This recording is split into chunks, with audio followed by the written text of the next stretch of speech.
Hello and welcome to the November 2014 edition of RTVs from the Desk Of. I'm Tim Moody. I'm the Public Information Officer with the Randolph County School System, and I'm here with our Superintendent, Dr. Stephen Gainey.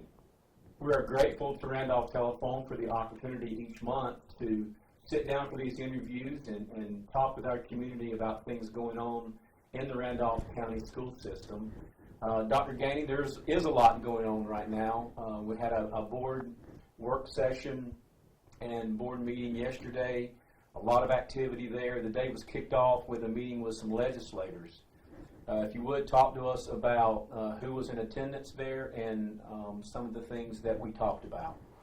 Well, we did have an exciting early session with the legislators. Rick Gunn was here, Pat Hurley and Alan McNeil were here, and we really wanted to have that opportunity to have a discussion with them, just a conversation, not necessarily a request and response session as much as just a conversation about some of our concerns as we head into what's going to be a legislative session for them after the winter holidays. And we just talked to them about some of our concerns regarding transportation funding, technology funding, salaries, driver's education, regular ed teacher assistant positions, and we brought up a couple other issues, workers' compensation and the yellow school bus tort claims. And so I really appreciated them coming over and spending time with us, because it was a good chance to have a conversation with them and try to continue to develop our relationship with them. And we've been very fortunate in all of our interactions with our legislators. Mr. Tillman, Jerry Tillman, was going to be here, and he could not be with us, but I have plenty of opportunities to interact with him as well and appreciate those as well, and he had a last minute conflict, so we would love to have had him there as well, but we understood, but just always appreciate the opportunities I had to speak with him, because that is a pretty regular conversation with him as well. So I know after our meeting with the legislators, then we moved into our regular monthly work session with our Board of Education members. And so if you would share with us some of the things that came out of that session. Well, in the work session we try to talk about things that impact academics and our academic goals and what we're doing with the school system instructionally. We talked about a multi-tiered student support system. Acronym for it is MTSS, and it's a combination of PBIS and response to intervention. It's a movement the state is making to combine those into one overall process for providing support for kids, not only instructionally but also in behavioral issues as well. We also had a very good discussion regarding item called Peach Jar. And Peach Jar is an electronic system for posting flyers, maybe that outside groups want to send out to our students, and had a very good discussion with the board, looking at how we can continue to be more efficient in areas all throughout the school system, particularly in maybe getting away from as many paper flyers and using electronic flyers that can go directly to parents by email. So that was an exciting discussion, and more to come out of that.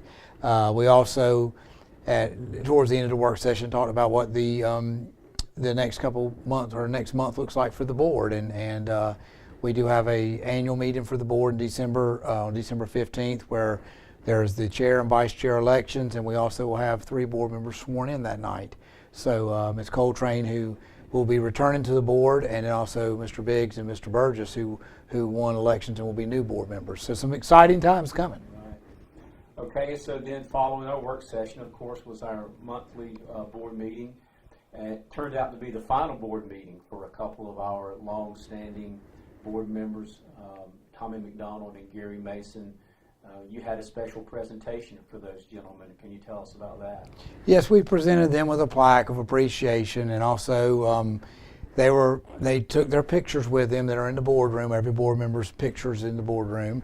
And then we had an opportunity they had an opportunity to speak, and then the chair spoke, and another board member, Mr. Cook, Gary Cook, has been very close to both of those 2 individuals, so he made some comments. You know, being a board member is a service position, and it's one that sometimes they deal with things that a lot of the public doesn't realize, but school systems are very fortunate to have good board members such as Mr. Mason and Mr. McDonald and individuals of high character like they are. So there will be big losses there. But same token is we definitely need to make sure we're showing our appreciation for what they've done for the school system. Dr. Gainey, I know one of the highlights at each board meeting, and it's something that I enjoy because I personally get to be a part of it, is the recognizing of what we call our Star 3 students. Now that's a program that we've been doing for a while, but I suspect there are some folks in our community who maybe don't know what Star 3 is all about. Could you take a moment and just talk a little bit about that program?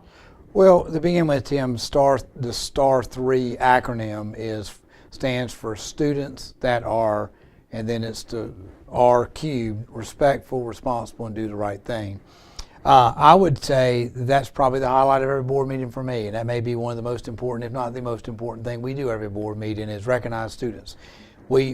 Our school system's here because of students. We have to educate students, and that's our role, our number one role, priority. But it is exciting to hear the kids be recognized. Every school over the course of a school year will recognize 3 Star 3 students. And so over the course of the year, we will recognize 93 students. They are presented with a plaque that is provided by the Courier Tribune. They are our sponsor for this program.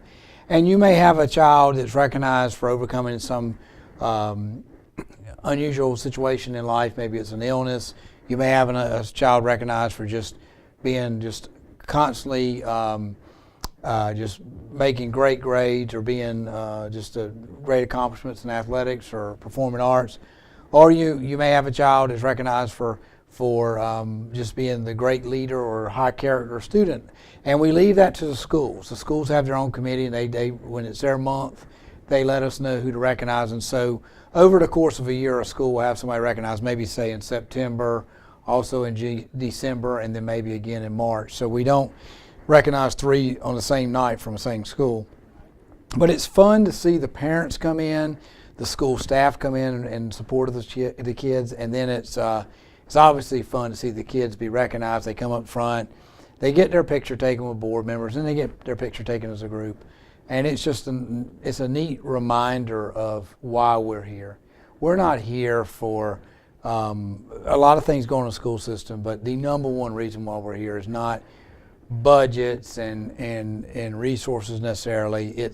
Those are things that are here to help the number one reason we're here, which is kids. And it's a good reminder every board meeting why we do what we do. Okay. On the topic of honors and recognitions, there were several others from last night's board meeting. We had a large group of schools in 2 categories. One we referred to as positive performance schools, and then another group, superior performance schools, and each school was recognized. Can you tell us a little bit about what that designation means, to be a positive performance school or a superior performance school? Well, Tim, the positive performance and superior performance labels is something unique to the Randolph County School System. And if you're a positive performance school, that means that your composite, grade level proficiency composite, increased in 13-14 compared to 12-13 by 10 or more points, double digits. And then you met the growth expectation for your school. If you're a superior performance school, you had the double-digit increase in proficiency, but you also exceeded the growth expectation for your school. So, we're going to put goals out there for schools. I think we need to recognize children for their accomplishments individually. We need to recognize schools for the accomplishments of their kids collectively and of their staffs collectively. So it turned out last night we had 9 in one group and 10 in others, and 19 out of 31 schools were recognized last night. And we do believe we're moving forward with a lot of things academically, and academics is a unusual arena. You can't solve all your problems in one year. It takes time. It's got to be a very methodical, planned process. So I'm excited about where we'll be 5 and 10 years from now. But I know this, when we can recognize that many schools, after one school year, that's exciting, and they deserve to be recognized. The leadership of the schools, the staff of the schools, and obviously the collective group of kids that led to that performance at school. Okay, and again, staying on the topic of recognizing our folks for doing good things, we have a principal, Shayla Savage from Braxton Craven Middle School, who received a special honor last night. Can you tell us about that? Yeah, she's the president-elect of the Principal Association, North Carolina Principal Association, and speak about Shayla. She's a leader. She's a leader. She's a proven principal, and we're excited about having her with us. We're also excited about having that role beyond our county, because we feel like we have some good to offer to the entire state as far as what we're doing with children, what we're doing with staff, and we feel like we have as good a principals as anybody in this state, and really proud to see her in that role. Really proud to know how she's going to represent us, because I know it'll be at top-notch level. But also, the thing you can't miss about Shayla is she's proven. She's a proven leader, a proven principal, and that organization will be better off with her in that leadership role. It would only help that organization. So, if we could, for just a moment, talk about some action items that took place at last night's meeting, and I know we had a board policy revision in the area of student reassignment. That's going to have some impact on our school system. Could you talk a little bit about the changes that are coming there? Tim, we've been working pretty hard on student assignment for the last 17 months. One of the things that we have to have some things established where we get kids assigned to schools, because where kids go, resources go. And you can't have kids moving around all summer long without having resources at the wrong, resources for 200 kids at one school, and now 50 of them have gone somewhere else. We're just trying to get some procedures in place, because I believe that if we do this, and I've always believed this when I was a principal, if you got your procedures lined up and you put them out there, the public will help you. The problem becomes when the public doesn't know what your procedures are, because you haven't cleaned them up and put them out there for people to see. But very excited on, we have some student reassignment guidelines that we had in place. They were approved last year on January 14, 2014. We did some revisions to that document. That is not an actual board policy. We did some more revisions last night. And then we had a policy that spoke to one was student reassignments inside the system, and one was a policy about releasing students to other systems, and just clean that up. Feel really good about where we're going on that area too. Getting some attention not only to knowing what our policies say, but making revisions as we need to, and this is an area we need to do so, because we need to put ourselves in a position that the public can help us with this as well. They can't help us if they can't get accurate information, and it's not fair to ask them to help us to follow our procedures if the information is not accurate for them. So I believe strongly in that.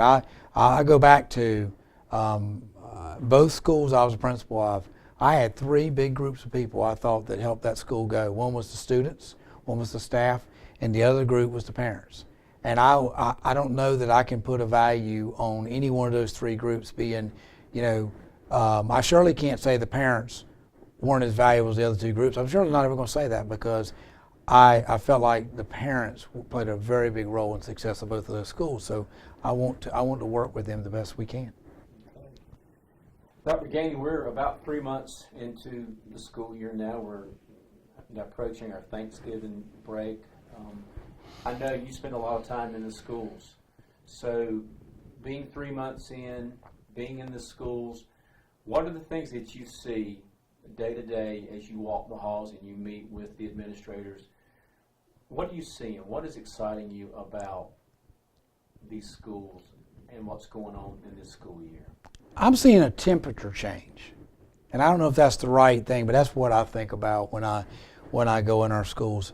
I'm seeing a real temperature change. It's an exciting temperature change, and it's I'm seeing a lot of interaction between staff and collaborating, and I go to the elementary level, and you'll see students going to different reading groups, maybe not just necessarily in the same classroom, but they may be going to different rooms with different teachers. Like my teacher may be Miss Smith, but I may be in a reading group across the hall with Miss Thomas.